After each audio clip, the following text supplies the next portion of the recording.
할렐루야. 오늘 우리에게 주신 말씀 구약성경 나훔 1장 1절에서 3절까지 말씀입니다. 나훔 1장 1절에서 3절까지 말씀 제가 봉독하겠습니다. 니느웨에 대한 경고 곧 엘고스 사람 나훔의 묵시의 글이라. 여호와는 질투하시며 보복하시는 하나님이시니라. 여호와는 보복하시며 진노하시되 자기를 거스르는 자에게 여호와는 보복하시며 자기를 대적하는 자에게 진노를 품으시며 여호와는 노하기를 더디하시며 권능이 크시며 벌 받을 자를 결코 내버려 두지 아니하시느니라. 여호와의 길은 회오리 바람과 광풍에 있고 구름은 그의 발에 티끌이로다. 아멘. 10월 둘째 주를 보내고 있습니다. 저에게는 특별한 날이기도 합니다. 이렇게 말씀 사역을 한 지도 1년이 되었습니다. 하나님께 감사할 따름입니다. 또한 이곳 캐나다는 오늘 추수감사 주일이라고 합니다. 미국과 가장 가까이 있는 나라이지만 추수감사절은 한 달 이상 차이가 납니다. 한국은 미국 선교사의 영향인지 왜 미국과 같은 11월에 추수감사절을 지키는지 모르겠습니다. 엄연히 한국은 추석이라는 고유 명절이 있는데 말입니다. 오늘은 우리가 나훔서를 공부할까 합니다. 지난 3주간 우리는 오바댜서를 묵상했습니다. 제가 오바댜를 선택한 이유는 구약 성경 중에서 가장 작은 성경이라서 선택을 했습니다. 그리고 이왕 선지서를 묵상하던 차에 다음으로는 설교 본문으로 잘 채택하지 않는 나훔을 선택해 봤습니다. 나훔서 역시도 3장밖에 안 되는 작은 선지서로 악을 허용하시는 하나님께서는 반드시 그 악을 멸절시키신다는 말씀으로 나훔 선지자의 이름처럼 우리를 위로하시는 말씀이라는 것입니다. 오늘 제목 역시도 악을 허용하시는 하나님의 이유입니다. 소선지서의 작은 책들을 묵상하시면서 하나님의 공의와 사랑하심을 피부로 느끼면서 더욱 힘차게 하나님을 섬기며 신앙생활을 하시는 우리 모두가 다 되시기를 주님의 이름으로 축원합니다. 나훔서를 펴자마자 우리 눈에 들어오는 것은 니느웨에 대한 경고입니다. 니느웨가 무엇입니까? 니느웨는 아시리아라는 나라의 수도입니다. 구약 성경에는 이 아시리아가 아수르라고도 합니다. 이 니느웨는 우리가 잘 알고 있는 요나서에도 기록하고 있습니다. 하나님께서는 요나를 보내서 니느웨가 40일 후에 망한다고 외치라는 것입니다. 우리 구약성경 요나서 1장 2절 한번 같이 찾아보기를 원합니다. 너는 일어나 저 큰 성읍 니느웨로 가서 그것을 향하여 외치라. 그 악독이 내 앞에 상달되었음이니라 하시니라. 요나서 3장 3절과 4절 말씀 한 번 더 봅니다. 요나가 여호와의 말씀대로 일어나서 니느웨로 가니라. 니느웨는 사흘 동안 걸을 만큼 하나님 앞에 큰 성읍이더라. 요나가 그 성읍에 들어가서 하루 동안 다니며 외쳐 이르되 40일이 지나면 니느웨가 무너지리라 하였더니 그때 니느웨 사람들은 이러한 요나의 외침에 귀를 기울여 하나님의 음성으로 받아들였고 베옷을 입고 회개하였던 것입니다. 요나서 3장 10절 한 번 더 보시겠습니다. 하나님이 그들이 행한 것 곧 그 악한 길에서 돌이켜 떠난 것을 보시고 하나님이 뜻을 돌이키사 그들에게 내리리라고 말씀하신 재앙을 내리지 아니하시니라. 이렇게 니느웨는 멸망의 기로에서 가까스로 구원을 받았습니다. 그런데 오늘 나홈을 통해 하나님께서는 니느웨에 대한 경고를 다시 하고 계신다는 것입니다. 이 아시리아는 신흥 강국이었습니다. 역사는 언제나 강한 자들의 역사로 채우듯이 아시리아도 그랬던 것입니다.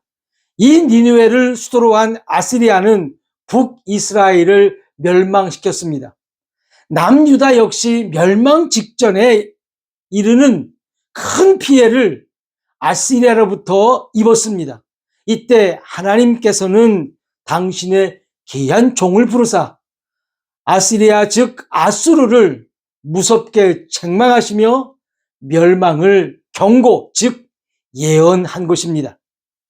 여기서 중요한 것은 나홈 선지자가 어떤 처지에서 어떤 상황에서 이런 예언을 했는가 하는 것입니다. 오늘 본문에는 엘고스 사람 나홈이라고 기록하고 있는데 도대체 엘고스는 어느 지역일까요? 이 엘고스는 어느 나라의 지명인지가 분명하지 않는다는 것입니다. 혹자들은 아수르의 지명이라고도 하는데 그렇다면 적진에서 나홈이 아수르의 멸망을 예언했는가 하는 것인데 이러한 이론보다는 유다에서 한 예언으로 보는 것이 더 타당하다는 것입니다.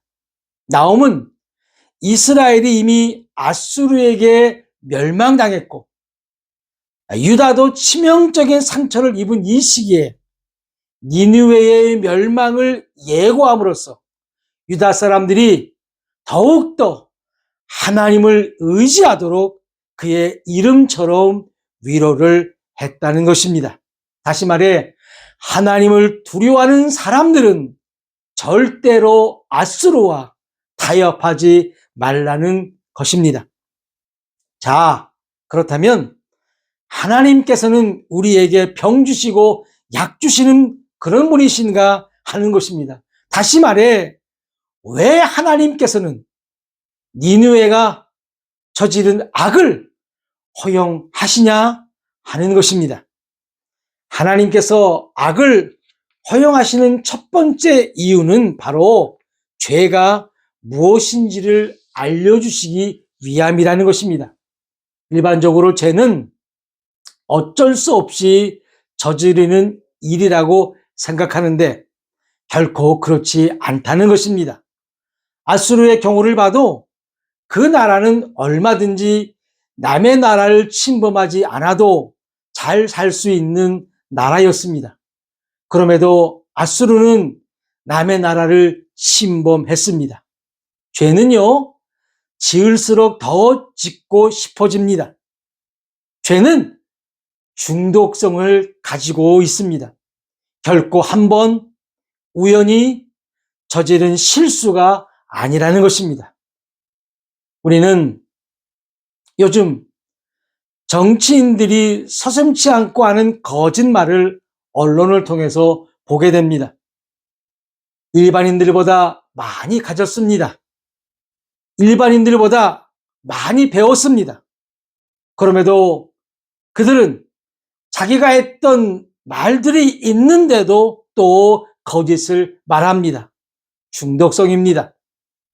하나님께서 저들의 거짓 입을 허용하시는 이유는 바로 죄란 무엇인가를 보여주시기 위함이란 사실을 믿으시기를 바랍니다. 두 번째로 하나님께서 악을 허용하시는 이유는 사탄의 존재가 있으며 그 사탄의 존재를 반드시 알고 깨달으라는 것입니다. 많은 사람들은 사탄의 존재를 믿지 않습니다. 그러나 우리는 비근한 예로 거짓을 말하는 정치인들을 통해 사탄의 존재를 보게 된다는 것입니다. 자신이 하고도 부하들에게 일이 많은 전직 대통령, 구약 성경을 통째로 암기한다는 전직 영부인, 그리고 수많은 별들의 거짓말, 장관들의 거짓말, 도무지 일반인들은 낯이 화끈거려 말할 수조차 없는 것들도 그들은 눈 하나, 표정 하나 바뀌지 않고 거짓을 말한다는 것입니다. 요한복음 8장 44절 말씀입니다. 너희는 너희 아비 마귀에게서 났으니 너희 아비의 욕심대로 너희도 행하고자 하느니라. 그는 처음부터 살인자요 진리가 그 속에 없으므로 진리에 서지 못하고 거짓을 말할 때마다 제 것으로 말하나니 이는 그가 거짓말쟁이요 거짓의 아비가 되었음이라.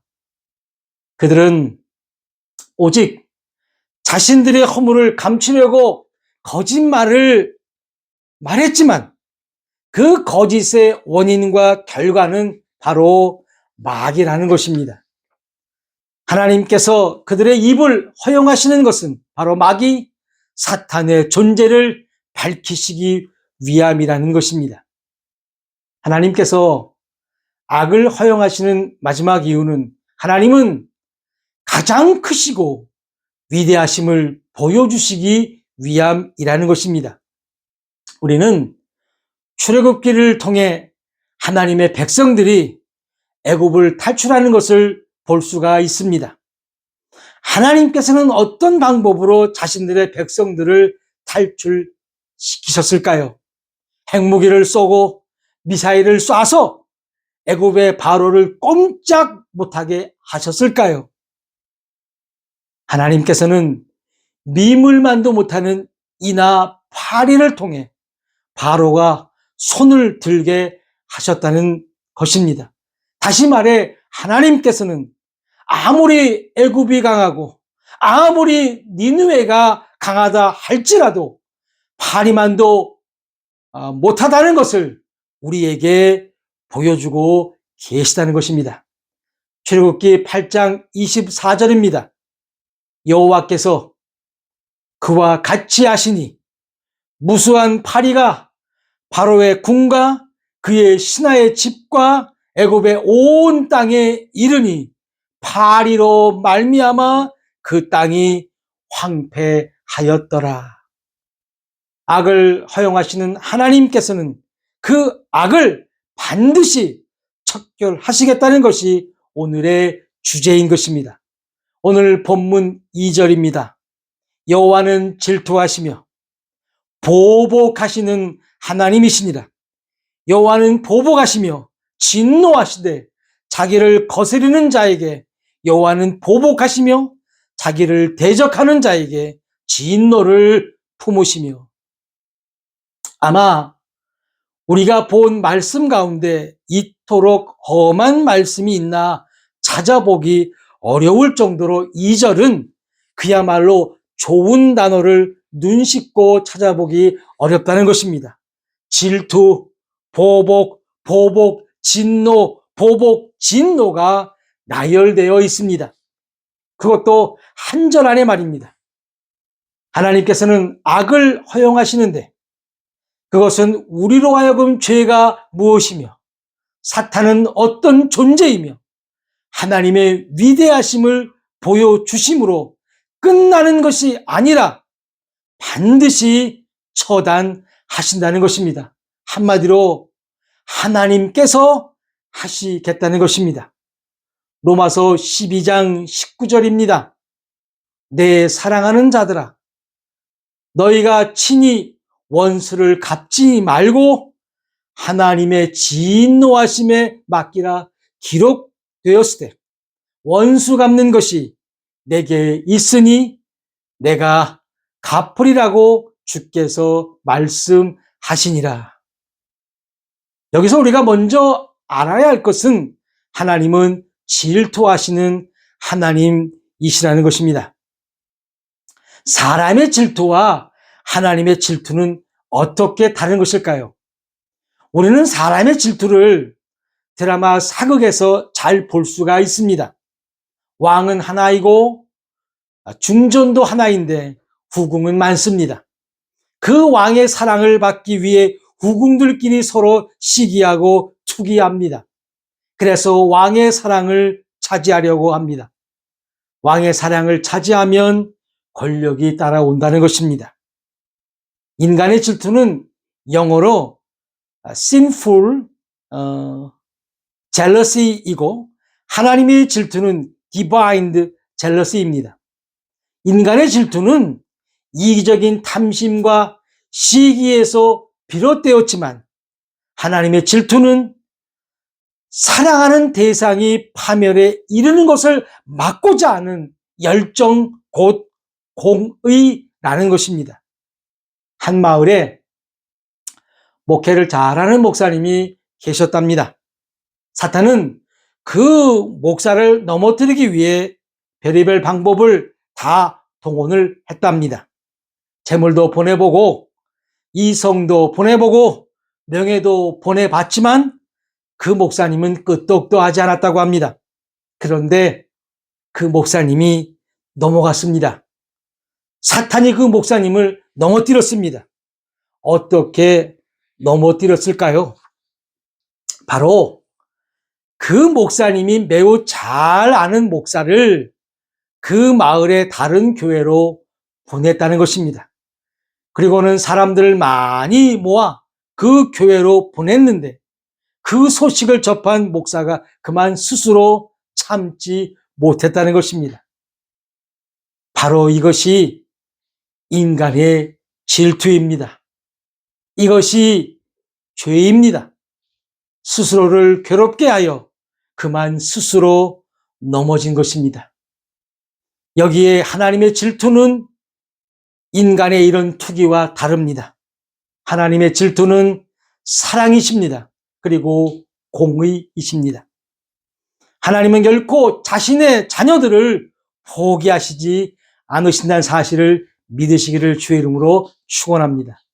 요한복음 10장 27절에서 30절 말씀입니다. 내 양은 내 음성을 들으며 나는 그들을 알며 그들은 나를 따르느니라.